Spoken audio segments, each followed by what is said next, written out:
Lietuva, 5 pergalės žvaigždžių kelias tarp pievų, miškų ir ežerų tylos. Stovi Lietuva, šalis iš didžios šviesos. Ne tik gamta jos veidą dažo, bet pergalės, kurias laikas saugo. Pirmoji žvaigždė didinga, skaisti, kai Vytautas vedė kariuomenę Narse.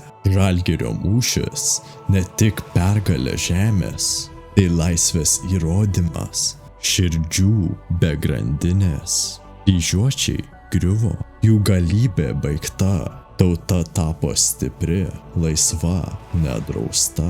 Bendros tautos, jėga, Lietuva ir Lenkija įrašė savo vardą pasaulio kronikoje. Antroji žvaigždė – švietimo galybė.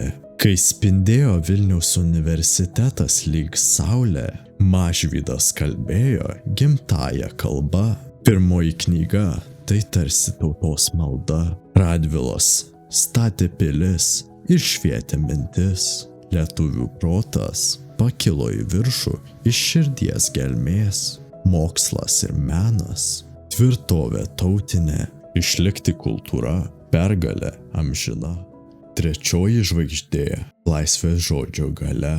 Kai spauda draudžiama, bet knygnešiai neša viltį, aušrininkų dvasia, himnas Basanavičiaus žodžiu. Tauta pabudo, širdis plaka laisvu ritmu. Kalba grįžo iš pogrindžio, daina iš miškų, nuo Nemuno krantų iš šiaurės laukų. Lietuva prabilo drąsiai, stipriai, tyliai ir pasaulis išgirdo.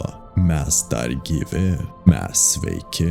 Ketvirtoji žvaigždė – vasario 16, kai parašais gimė valstybė iš kovos liekanų. Ant baltos popieriaus drobės tautos valia atsistojo Lietuva, nauja, bet sena. Savanoriai kovojo, kūrė miestus, laukus. Tauta valdžią turėjo, nebe okupantus. Tarpukaris trumpas, bet galingas kaip žaibas. Tada Lietuva parodė, iš ko esam padaryti mes.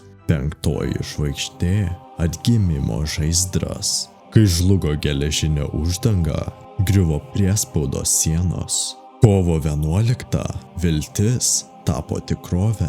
Lietuva vėl gyva, širdis, dvasia, valstybė, sąjūdžio balsas, Baltijos kelias, milijonų rankos. Tai vienybės kelias ir vėl mes laisvi, nepriklausomi, tvirti. Pasaulyje stovim tarp lygių, tarp gyvų. 5 žvaigždės dangui, bet širdį dar daugiau. Lietuva – tai kelias, kuriuo einam rytojaus. Pergalės ne tik per mūšį ar kalaviją, bet per dainą, knygą, tiesą ir viltį šviesią.